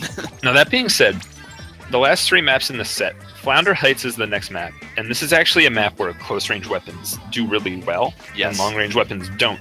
So they could, in theory, go with the same team comp. However, if Giftgu actually goes Dynamo, I think that's like a really bad matchup for the weapons they've been using. But looks like it's possible. A 50-50 okay, there it is. Yeah, the Dynamo. yeah, go with the Dynamo. I was gonna go slap Giftgu if you. But yeah, so we have Flounder, which is winnable if they play it right. The Dynamo is gonna make it really hard. They should probably use their own Dynamo. After that, this team comp they're using isn't gonna work anymore. They're gonna have to go long range weapons. Moray Towers is just notorious for being a super long range map. And in my opinion, you need quick response stealth jump to win on Turf War on this map because it's all about Moray Towers is 2 very large towers that have sloping ramps that go down to like a kind of a center area. Getting quick response stealth jump people to just kind of keep respawning on those ramps going up towards the opponent's base is like the last second push on Turf War on that map. Absolutely. You need the long range sniper to provide that, and then your teammates need to quick response stealth jump in. That's probably what we're going to see from Get Kraken. I hope we see it from Salt Express as well. And then Mahi is another map that's also a long range dominant map. So I like the team comp more. There was some mid range. There was Zinc Mini.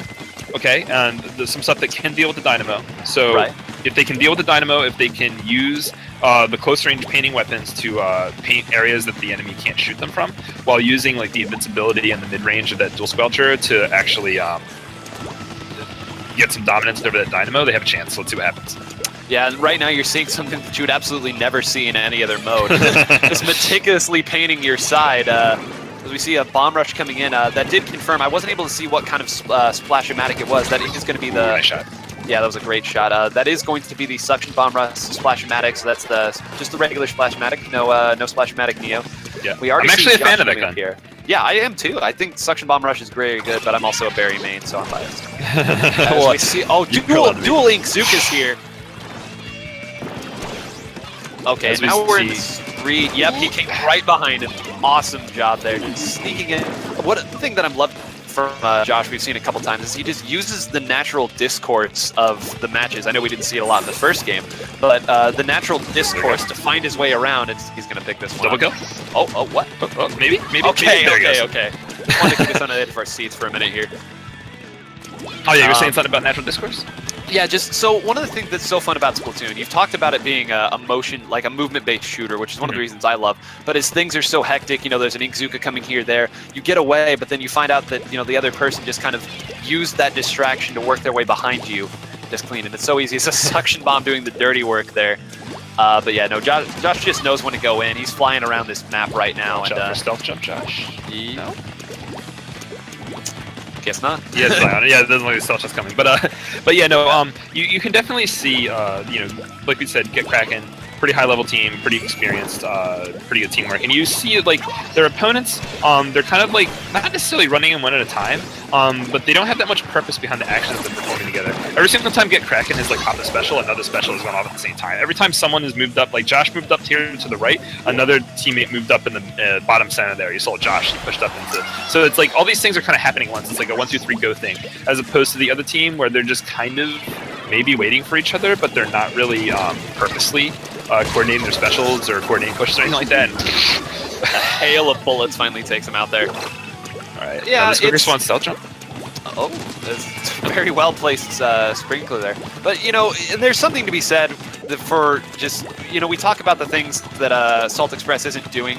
Let's be real, Get Kraken isn't letting them do anything here. Yeah, no, this is a complete map control, just confident, consistent domination, coordinated pushes, just complete denial of every push out. And right. Like, here's the ramp you were talking, Here it is. Just going, this is the victory lap, and very, very just methodical, surgical performance there by Josh and all of Get Kraken. You do see a little bit of green there on the left side, but that middle just so big, and Get Kraken at all of that. Very convincing victory. Good stuff.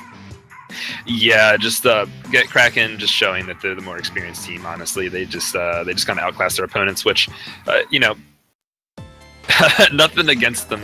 They actually were able to make it through the first round. And something that I really like about the way the brackets are set up in this tournament compared to last tournament that we had that involved this many players, it was a similar format. When we did this last time, we didn't give all the good teams free buys. And what ended up happening was the lower seeded teams would just get absolutely demolished by a high seed team right off the bat. And I don't think that was like very fun. That's not a very good way to get new players into our community and stuff like that. But however, this tournament, that didn't happen. The team that just lost to a high level team, they lost to a high level team and it looked kind of painful. But the match that they just played, they won. And hopefully that was a good match. So I'm really glad that these teams that are probably going to get knocked out now by the higher seeded teams, they had fun in the game before this. They felt confident and good that they won, and then into their next match they got beat by a high level team and not feeling bad about it. Hopefully they learned from it because they've gotten a tournament win now. You know what I mean? Like they've been indoctrinated. So it's really good to see these teams showing up. Yeah, and that first tournament win is so big. You can look at any like really high level players in a lot of different sports, a lot of different games across the spectrum. Everyone says that first win, just getting that first one. And but it is kind of like you're on the high, you just won, and then reality just kind of slaps you in the face. But yeah, like you said, I hope they had fun. I'm sure they learned from it. But I think everyone is going to enjoy this next team that we're going to be watching. We talked about it earlier. They are the #1 seed in this tournament for a reason. It's going to be Deadbeat, led by their captain Power. And I mean, talk. You've played with them. You've been on teams with them, Hitzel. So just tell us what makes all these players so good individually. Yeah, right. Because it's actually kind of funny because a lot of these if you actually dial back the clock, and look at these players, you look at Pengit, look at Power, Hexen, and Tim. I think Tim was the only one that was like an all-star at the beginning.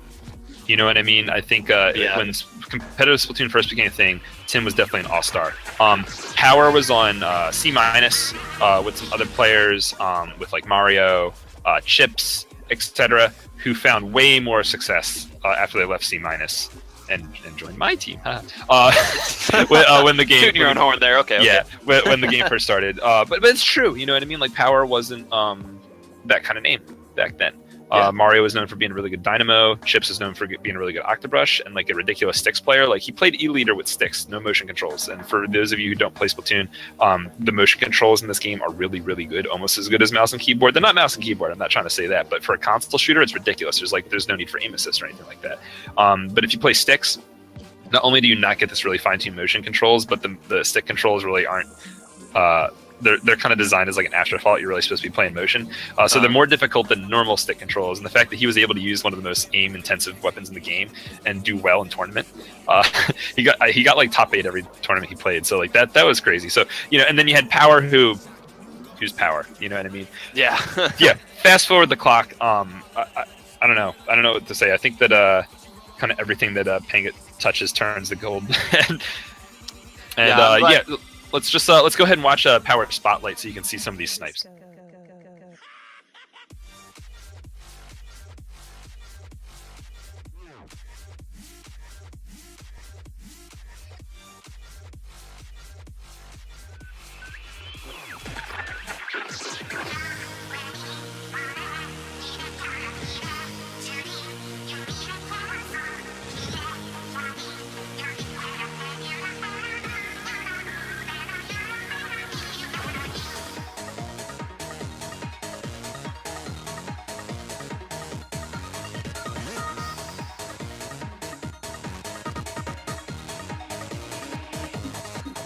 I remember talking to Tic Tac about Power at one point. This is a little while back.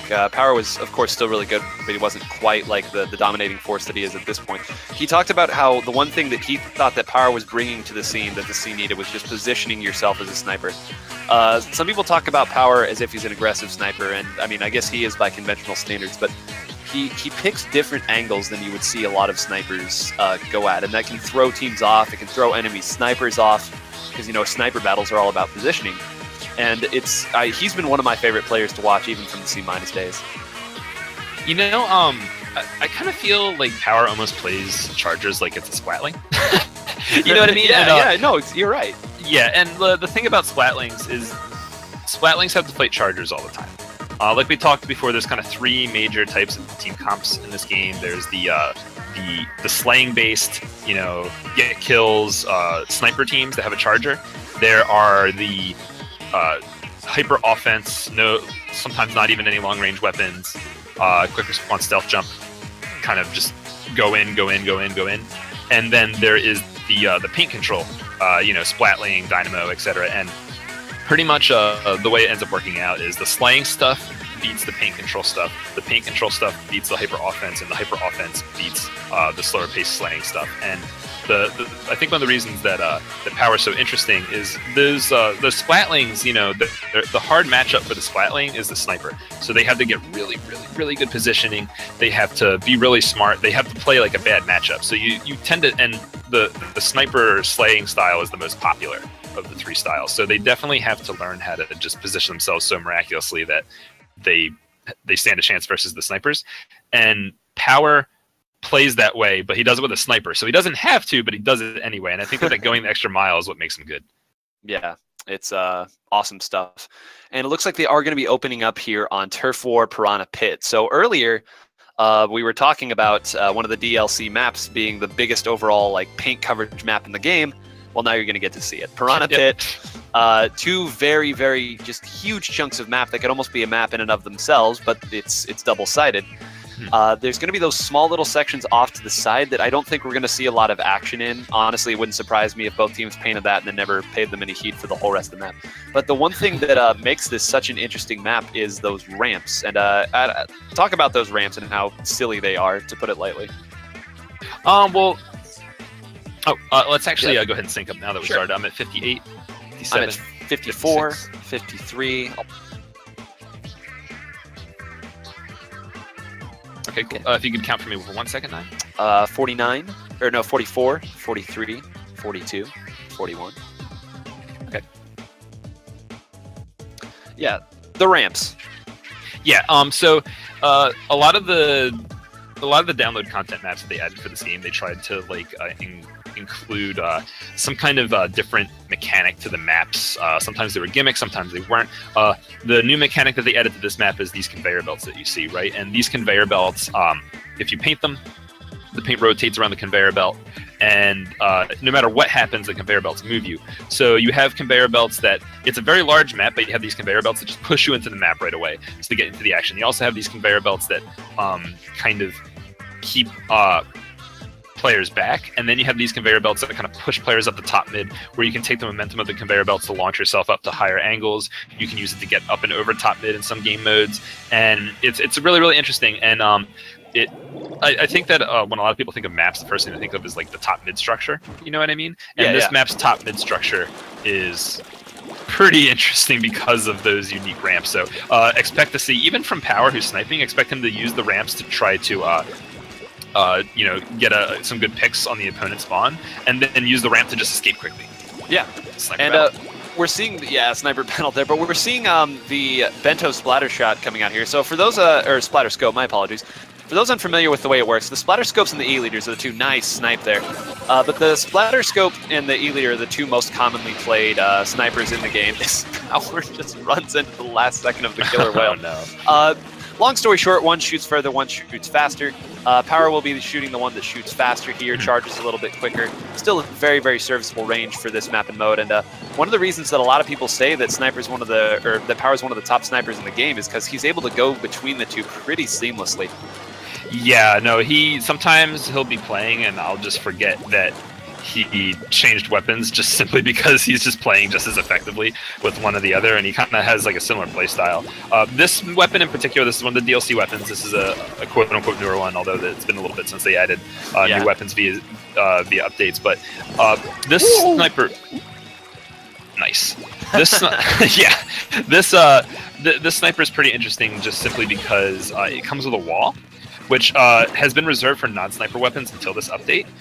So even though it has less range than some of the other weapons, like the Hydra Splatling and the E-Leader and such, it is able to kind of make up for that difference by putting a wall up that protects it from damage, so it can kind of position itself aggressively. So if you have if you have a player like Power who has really good positioning, and then on top of that really good positioning, he uses something that gives him even better positioning, he's going to be able to make use of it, which is one of the reasons why a lot of players will not use this weapon and go back to other shooters, but Power excels with it. Yeah, and one of the other things about this is two whales going off simultaneously. Don't think it hit too much, but they tried it. But it's another great snipe. I know I say that a lot with Power, but he's really awesome. The echolocator. That was something that was strictly E-leader only before this came out, and that was one thing that I know a lot of snipers loved, especially playing support. Let your teammates see around, but this has allowed a splatter scope, a more aggressive weapon, to do the same thing. As we've been talking a lot about Power, let's talk about the match a little bit. It's pretty... I don't know if it's actually. Yeah, it's close. It's decently close here because there is so much to cover. You know, it takes a lot to swing momentum in your favor. There's, of course, a good chunk of the map that we're not really seeing because we are watching a sniper here. But it looks like Yellow Team's kind of trying to throw themselves here on this side, so indicates that maybe there's... Okay, no, there's a lot of purple on the other side. Yeah, no, that was definitely a case of a very, very strong last-second push, which is what wins you games in Turf War. Like, let's not forget that the only thing that matters is your percentage at the end of the game. And although Deadbeats did kind of have some moments where the enemy were like pushed up on them, game potential had a couple moments where they got people into places like painting a lot and this, that, and the other. When it came down to like the last minute, the last 30 seconds, Deadbeats just tightened their control. And unfortunately with that arrow spray and a vanilla roller, they weren't really able to get out of their spawn. Right, and something that I've noticed here, have we seen a blaster? Like, was there a Luna or a CRB? We haven't seen a lot of blasters today at all. Maybe there was one, maybe two. But why do you think that is? I mean, I know that of course they're not seen typically as the better painting weapons, but there's a lot to be said for kill power. Speaking of kills, you saw Tim that last game kind of steamrolling there. But yeah, why do you think it is that we're just not seeing any much blaster play whatsoever? Well, I mean, like we were saying, you do need to change up your team comps in a mode like this. And blasters are really good because they, as long as their teammates paint for them and get paint control for them, the blasters are ridiculously slaying machines, especially the custom range blaster, which is almost like probably the best. Not almost, just probably the best slaying weapon. Yeah, I would say so. And when you go to Turf War, where you do have to be able to take advantage of situations where you win in combat, you have to think about it for a second. Now, do you want to use... You have to kind of choose what weapons you need to get rid of for painting weapons. So do you want to get rid of the charger and not have long-range presence, or do you want to get rid of the blaster and not have that close-range presence? But the thing is, other weapons still have close-range presence too and paint well, and not having a charger completely changes the dynamic of your team. So because of that, I think that a lot of teams choose to drop the blaster instead of dropping the charger. And for teams that weren't dropping the blaster, you saw them kind of using rollers instead of blasters, and I think that that's just either a preference thing or the fact that rollers kind of do paint better when they're not contested. So if you have a situation where there's a team wipe, your roller just holds down the trigger and just goes. Yeah, that's going to be able to work. And Pangit, who is Newt, that is his in-game name. Newt. He is the custom range blaster of Deadbeats, and he was the one who actually said, I'm going to switch over to a good painting weapon. I'm going to pick Dynamo. It's also a one-shot kill weapon, so there's some similarities, some range similarities. But he decided that he's going to go the Dynamo and have power remain the sniper, so they can have that really aggressive, just oppressive slaying power from a long-range weapon, and then put Pangit on the more turf-based role. Yeah.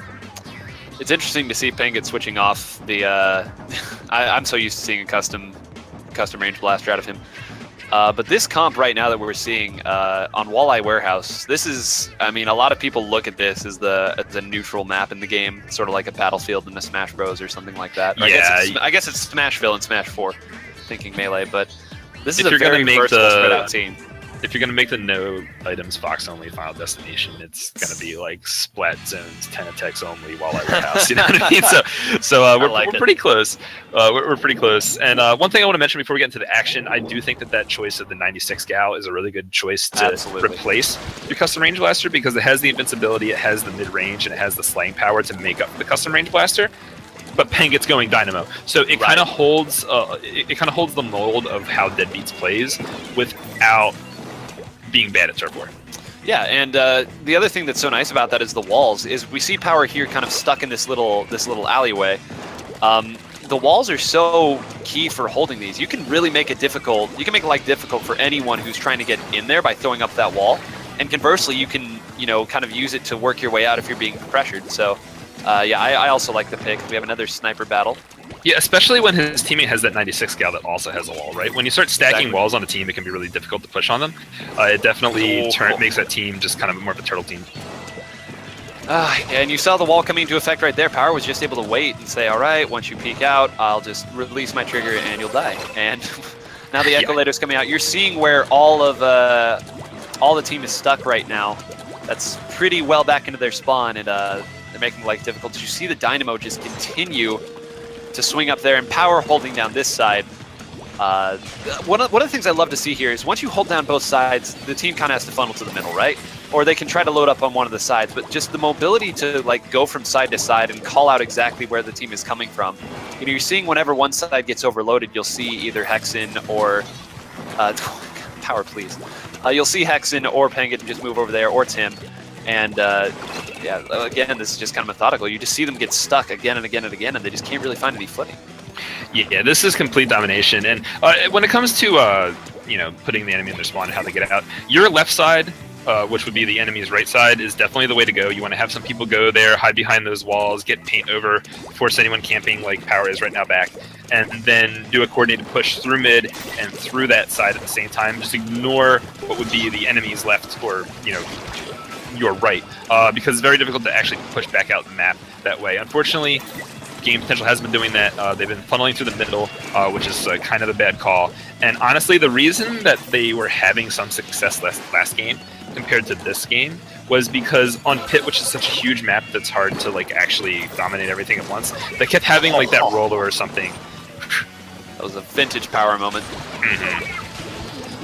But yeah, they kept having that roller kind of sneak out and start painting or something like that, or have like the air spray run out and start painting and force deadbeats back. That's not really happening on this map. You need to... You need no power, no! This is starting to get a little bit disrespectful. Power, please! Stop it! Oh my god. What is... Power.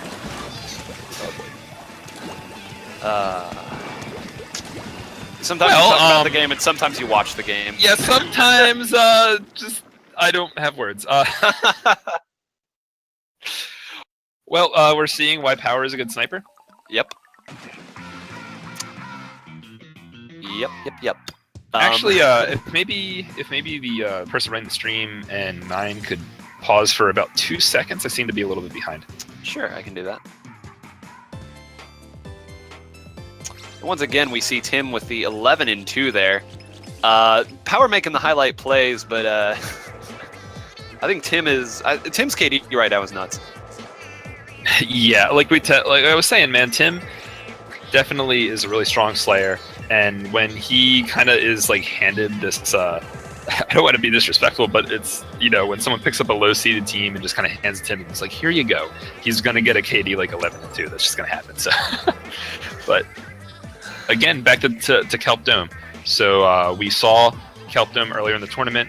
We saw how the 10 attack moved to the right and contained from Josh on Get Kraken, and we saw how his teammates kind of held off the left side. So just based on how this map usually goes, and we're watching Power's perspective, we're going to see him take that left side, hold off, while his teammates kind of funnel targets towards Power. So if you're looking for some sniper highlights, it's probably going to happen on this map. As if the whole rest of it hadn't been a highlight to begin with. But I think you're absolutely right here. I think the combination of the Zimmy and the T-Tech is going to be able to put a lot of pressure there. I think as soon as they're able to move Pengit on that Dynamo into a position there in the center where he can just kind of have free reign, Power is actually going to get to move pretty much anywhere he wants and line up a bunch of highlight reel shots. So I'm excited. Let's see. Let's hope this is a little bit closer than the last match we watched on Kelp Dome. Yeah, now just basing what I'm about to say off of the Pit game, where the enemy team Gaming Potential was able to get some. They were able to see the light of day a little bit because they were having people sneak out. This, compared to Walleye Warehouse, this map, Kelp Dome, is definitely a map where you can sneak someone to the middle of the map and start painting and forcing the enemy team setup to just be completely broken. But not if you just murder everything like that. Oh gosh, calm down, Power. Well, they have the #1 seed for a reason. Yeah, this is true. Power, no! This is aimbot. Can we get this checked? Like, what's the legality of aimbots? Not at all. Sir, I think he's cheating. Yeah, something like that. Okay, and they're just nope, took damage. Okay, that's the first. Took damage. Right now they're just honestly right now they're just not able to get anything started because as soon as they move around they die. That's like you said he'd be holding down the left, and that left is more blue than it is orange. Something I would like to see out of Gaming Potential to kind of force Power out of the spot is to get into positions behind all this cover and throw bombs. Snipers, especially ones that are walking up on these grates all slow at no run speed, are going to have to respect bombs and move back. Pretty much the way snipers work, you have to make them miss, and you have to make them get out of position, and then they're almost a deficit for the team because you kind of make your enemy team have a man down without actually killing anyone. But none of that's been happening with Power. The targets that Power has been shooting have been just kind of seemingly unaware of Power's presence. There's been no hitboxes going towards Power. He took damage one time, and that 10 attack that just died tried to shoot at Power, but here's a Kraken flank. Oh, little movement, little move. And of course, instead of running away, Power's going to sit here and try to take on a short range one. Maybe a little bit ballsy. I think that a teammate could come and help Power at this point. He goes in and puts down the Echo. Dynamo coming from the right. He's going to push him up to the left, and that player's probably going to die. Yeah. And that's just a vintage Power thing. Yeah, well, they moved Power, to be fair, but they didn't really get anything off of it as Power hits another shot on a player I didn't even see. Yeah, this is... I mean, this is just good players playing well. Like, they're moving into the spot, but they're just winning all these 1v1s. I don't even want to know what Tim's been doing this whole time. Oh, Power finally goes down, but he still got the kill. Devin is cheering. Devin is cheering right now. All right, so last 30 seconds. Yes. What can happen? What can happen wrong? So remember, if that person to the left actually makes it through and gets some kills, he could be an issue. Everyone on Deadbeat seems to be over to the left, and whoever's to the right just died. So in theory, game potential could make a huge right side push, but it doesn't seem to be happening. Players getting cleaned up. No. Power didn't have to move out of position. Echo's down. No one can be sneaky right now. I think this is going to be it. Oh yeah, absolutely. This has been absolutely just absolute insanity. Power not able to get this final kill. Maybe. It doesn't matter. No, it's not quite. Yeah. To anyone who is watching Splatoon for the first time, this is top level play. This is like, if you want to model your game around a sniper, just look at what Power did there. Look at how he held his position. Look how he just hit shot after shot, 8-1. I mean, just look at the way that this team is playing. This is the team to watch in this tournament. They are the 1 seed. That is Deadbeat, making that look clean, making it look simple. Just awesome. No, I mean, it is early bracket, so the high-seeded teams aren't quite fitting each other yet. So I don't know if I would use the word high-level play. That, of course, this team made it a couple rounds through the tournament, so they're definitely not bad. But it's the number 1 seed we're talking about here. So, right. But we definitely saw a well-practiced, well-versed sniper with really good positioning, with teammates that were covering his angles and just letting him go off, including high KDs coming from his teammates as well. I mean, like, they're really good players. They're very dominant. And unlike, also something to keep in mind, unlike a lot of the teams that are in this tournament, Deadbeats is, except for Will, who isn't on the roster because he's from Europe, except for Will, they're all from America. So they really didn't have to make any changes for this tournament. All they had to do was practice Turf War. They didn't have to think anything else of it. Where a lot of other teams, not all of them, there are plenty of especially higher seed teams that are mostly American and were able to kind of piece together a roster. But Deadbeats didn't even have to blink an eye. All they had to do was just improve better than they already were, while they're already one of the best teams just in the West in general. I think they're definitely the best American team.